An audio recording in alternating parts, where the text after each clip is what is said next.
OTT వచ్చాక అసలే theatrical business ventilator మీద ఉంది. ఇప్పుడు దాన్ని మరింత డేంజర్ జోన్లోకి నెట్టేస్తున్నారు మన నిర్మాతలు. స్టార్ హీరోలు ఉన్నారనే ధైర్యం ఓవైపు, రికార్డ్ బిజినెస్ చేయాలని మరోవైపు, ఈ రెండింటి మధ్య డిస్ట్రిబ్యూటర్లు నలిగిపోతున్నారు. ఎగబడి కొనాల్సిన స్టార్ హీరోల సినిమాల్ని దూరం పెడుతున్నారు బయ్యర్లు. అసలు సమస్య ఎక్కడుంది? దీనిపైనే exclusive story. Telugu industry business range పెరగడానికి కారణం రాజమౌళి. సినిమాకు 100 కోట్ల స్థాయి పెంచేస్తున్నారు ఆయన. అది ఆయనకు బాగానే వర్కౌట్ అవుతోంది, కానీ మిగిలిన హీరోలకు కాదు. ముందు సినిమాకు 100 కోట్లొస్తే తర్వాతి సినిమాకు 110 కోట్లు బిజినెస్ చేస్తున్నారు. అక్కడే బయ్యర్లకు భయం పుడుతోంది. ఏ సినిమా అయినా నిర్మాతతో పాటు బయ్యర్ కూడా బాగుపడినప్పుడే ఇండస్ట్రీ బాగుంటుంది. అంతేకాని నిర్మాత ఒక్కడే సేఫ్ అయిపోయి డిస్ట్రిబ్యూటర్లను గాలి కొదిలేస్తే తిప్పలు తప్పవు. అందరు హీరోల సినిమాలు అలా జరుగుతున్నాయని కాదు, కానీ కొన్ని మాత్రం ఇలాగే చేస్తున్నారు.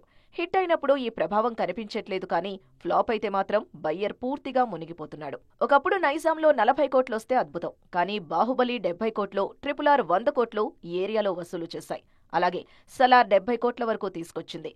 దాంతో కల్కి, పుష్ప 2 రేట్లు ఆకాశంలోకి వెళ్లాయి. ఇక ఓవర్సీస్ లో ఈ రెండు సినిమాలకు తలో 100 కోట్లు నిర్మాతలు కోట్ చేస్తున్నట్లు తెలుస్తోంది.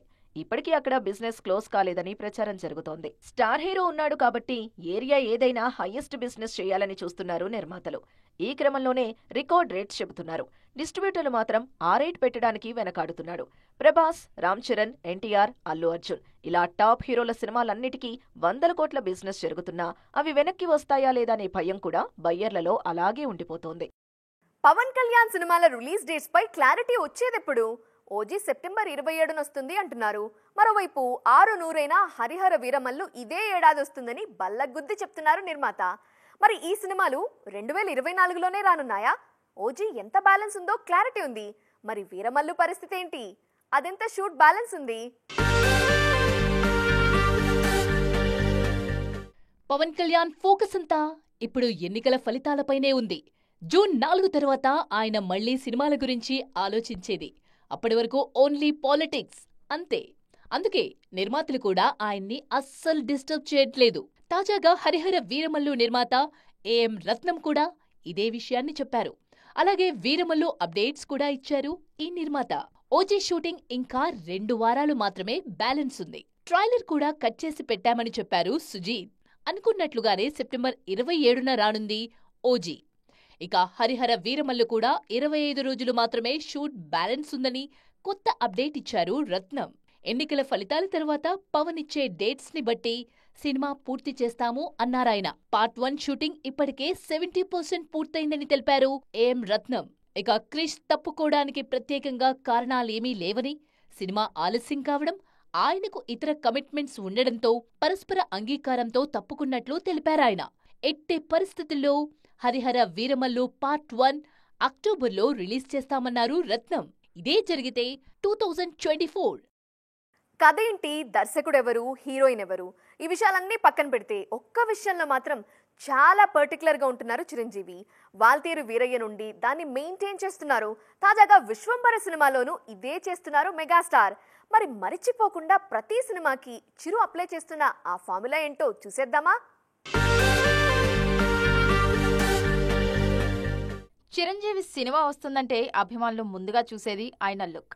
మెగాస్టార్ ఎలా ఉన్నాడు, ఎలా కనిపిస్తున్నాడు, లుక్ ఏమన్నా మారుస్తున్నాడా అంటూ ఆరా తీస్తుంటారు అభిమానులు. లుక్ సెట్ అయితే ఓ టెన్షన్ పోయినట్లే అని ఫీల్ అవుతుంటారు దర్శకులు కూడా. తాజాగా విశ్వంభర కోసం గ్యాంగ్ లీడర్ నాటి లుక్ దించేస్తున్నారు చిరంజీవి.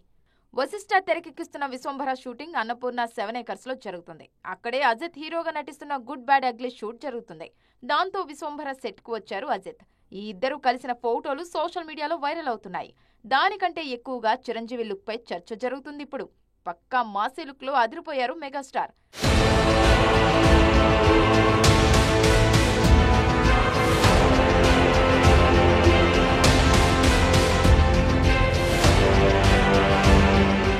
వాల్తేరు వీరయ్య నుంచి వింటేజ్ లుక్ పై ఫోకస్ చేశారు చిరంజీవి. భోళా శంకర్ సినిమా ఫ్లాప్ అయినా అందులో మెగాస్టార్ లుక్ అదిరిపోయింది. తాజాగా విశ్వంభరాలోనూ ఇదే మ్యాజిక్ చేస్తున్నారు Chiru. Age is just a number అనేలా తన మాస్ లుక్ తో మాయ చేస్తున్నారు మెగాస్టార్. మొత్తానికి 25 ఏళ్ల నాటి చిరంజీవిని మళ్లీ మనకు విశ్వంభరాలో చూపిస్తున్నారు వశిష్ఠ. భారతీయుడు 2, పుష్ప 2 ఈ రెండు సినిమాలకు ఏ మాత్రం సంబంధం లేదు. వేటి దారి దానిదే. రెండు సినిమాలకు ఎక్కడా పొంతన కూడా లేదు. కానీ ఒక్క విషయంలో మాత్రం తెలియకుండానే పుష్ప ఇండియన్ 2 మధ్య ఓ పోలిక కనిపిస్తోంది. ఒక్కసారంటే ఏమో అనుకోవచ్చు, కానీ రెండోసారి కూడా అదే రిపీట్ అయింది. అదేంటో చూద్దానండి. భారతీయుడు 2, పుష్ప 2 ఈ రెండు సినిమాలపై ఉన్న అంచనాలు ప్రత్యేకంగా చెప్పనక్కర్లేదు. ఇందులో జూలై 12న ఇండియన్ 2 వస్తుంటే ఆగస్టు 15న పుష్ప 2 వస్తున్నారు. ఈ రెండు సినిమాలకు సంబంధం లేకపోయినా పాటల విషయంలో మాత్రం ఓ పోలిక కనిపిస్తుంది. ఈ రెండు సినిమాల సెకండ్ సింగిల్స్ ఒకే రోజు విడుదలయ్యాయి. పుష్ప 2కు మరోసారి అదిరిపోయే మ్యూజిక్ ఇచ్చారు దేవిశ్రీ ప్రసాద్. సుకుమార్ సినిమా అనగానే ఈయన శివాలెత్తిపోతుంటారు. ఇప్పటికే టైటిల్ సాంగ్ లో అదిరిపోయే ట్యూన్ ఇచ్చిన దేవి దేశాన్ని ఊపేశారు. తాజాగా రెండో పాట పూర్తిగా మెలోడీ ఇచ్చారు. సూజైకి అగ్గిరవ్వలా ఉంటాడే నాసామి అంటూ సాగే ఈ పాట ఇన్స్టెంట్ హిట్ అయింది. భారతీయుడు 2 ఫస్ట్ సాంగ్ కూడా హీరో ఎలివేషన్స్ పై సాగుతుంది. దానికి అనిరుద్ధ్ క్యాచీ ట్యూన్ ఇచ్చారు. ఇప్పుడు రెండో పాట పుష్ప 2 మాదిరే పూర్తిగా మెలోడీ. సిద్ధార్థ్ రకుల్ ప్రీత్ సింగ్ పై ఈ పాట చిత్రీకరించారు శంకర్. చంగల్వా అంటూ సాగే ఈ పాట వినసొంపుగా ఉంది. మొత్తానికి ఈ రెండు సినిమాల ఫస్ట్ సాంగ్స్ ఎలివేషన్ అయితే రెండో పాట మెలోడీ అన్నమాట. పెళ్లికి ముందు ఏ హీరోయిన్ అయినా స్టార్ స్టేటస్ ఎంజాయ్ చేస్తారు. అందులో గొప్పేముంది. కానీ ఇంటి పేరు మారాక, మూడు ముళ్ళు పడ్డాక కూడా అదే దూకుడు చూపిస్తుంటే అప్పుడు కదా అసలు మజా. ఇప్పుడు అలాంటి మ్యారీడ్ హీరోయిన్స్ చాలా మంది ఉన్నారు. ఇండస్ట్రీలో పెళ్లైన హీరోయిన్స్ దాటిని యంగ్ భామలు తట్టుకోలేకపోతున్నారు. పెళ్లైన హీరోయిన్లకు ఒకప్పుడు ఛాన్సులు వచ్చేవి కావు. వచ్చినా అక్క వదిన పాత్రలతో సరిపెట్టేవాళ్లు. కానీ ఇప్పుడు అలా కాదు. ఆఫ్టర్ మ్యారేజ్ కూడా హీరోయిన్స్ గానే కొనసాగుతున్నారు. ఇంకా చెప్పాలంటే పెళ్లి తర్వాతే వాళ్ల డిమాండ్ పెరిగింది. టాలీవుడ్ టు బాలీవుడ్ అదే ట్రెండ్ నడుస్తుంది. నయనతార, అలియా భట్, కత్రినా, దీపిక, కియారా, రకుల్ ఇలా అంతా పెళ్లైన ముద్దు గుమ్మలే. నయనతారనే తీసుకోండి. పెళ్లికి ముందు కంటే ఇప్పుడే నయనకు డిమాండ్ పెరిగింది. జవాన్లో నటించాక సినిమాకు 18 కోట్ల వరకు డిమాండ్ చేస్తున్నారు. ఇక కాజల్ అగర్వాల్ కూడా వరుస ఆఫర్స్ అందుకుంటున్నారు. విడాకుల తర్వాత సమంత హాట్ షో మామూలుగా లేదు. రకుల్ ప్రీత్ సింగ్ సైతం పెళ్లి తర్వాత కూడా వరుస ప్రాజెక్ట్స్ సైన్ చేస్తున్నారు. బాలీవుడ్లోనూ కత్రినా కైఫ్, అలియా భట్, దీపిక లాంటి మ్యారీడ్ హీరోయిన్లకు ఆఫర్స్ ఫుల్గా ఉన్నాయి. వీళ్లలో ఏ ఒక్కరూ ఆఫ్టర్ మ్యారేజ్ సినిమాలు మానేస్తాం అనట్లేదు. పైగా వాళ్లకే ఎక్కువగా ఆఫర్స్ ఇస్తున్నారు మేకర్స్. కియారా అద్వానీకి తెలుగులో సూపర్ క్రేజ్ ఉంది. రేపు గేమ్ చేంజర్ హిట్ అయితే అమ్మడి జాతకం మారిపోవడం ఖాయం. మొత్తానికి పెళ్లైన గత 10 ఏళ్లలో ఇండియాలో ఏ సెలబ్రిటీ కోసం గూగుల్లో అత్యధికంగా సెర్చ్ చేశారో తెలుసా? మన సౌత్ ఇండస్ట్రీలో, ముఖ్యంగా తెలుగులో ఎవరి కోసం ఆడియన్స్ ఆసక్తిగా వెతికారో ఐడియా ఉందా?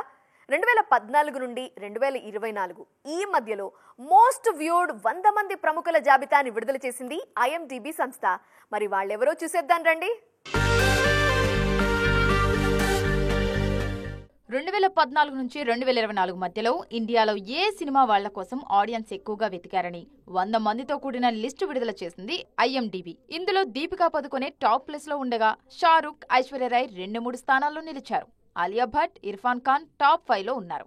గత 10 ఏళ్లలో వీళ్ల కోసమే నెటిజన్లు ఎక్కువగా సర్చ్ చేశారు. టాప్ 20లో తెలుగు హీరోలకు చోటు దక్కలేదు. కానీ సమంత 13వ స్థానంలో, 16వ స్థానంలో తమన్నా, 18వ స్థానంలో నయనతార ఉన్నారు. హీరోల పరంగా చూసుకుంటే 29వ స్థానంలో ప్రభాస్ ఉన్నారు. బాహుబలి తర్వాత ఈయన కోసం నార్త్ ఆడియన్స్ వెతకడం మొదలుపెట్టారు. అక్కడి నుంచే తెలుగు హీరోల మార్కెట్ కూడా భారీగా పెరిగింది. ప్రభాస్ తర్వాత రామ్ చరణ్ కు 31వ స్థానం దక్కింది. అలాగే అల్లు అర్జున్ 47, జూనియర్ ఎన్టీఆర్ 67, మహేష్ బాబు 72 స్థానాల్లో నిలిచారు. ఈ జాబితాలో తమిళ హీరోలు చోటు దక్కించుకున్నారు. ధనుష్ 30, విజయ్ 35, రజనీకాంత్ 42, విజయ్ సేతుపతి 43, మాధవన్ 50, కమల్ హాసన్ 54, సూర్య 62, విక్రమ్ 92, అజిత్ 98 స్థానాల్లో నిలిచారు. ఈ సర్వేను ప్రపంచవ్యాప్తంగా కండక్ట్ చేశారు. సో చూసారు కదా, ఇది ఇవాల్టి ఈటీ ఎక్స్క్లూజివ్. మరిన్ని interesting and colourful film details తో మళ్ళీ కలుద్దాం. Till then, bye bye, జారిసోయో.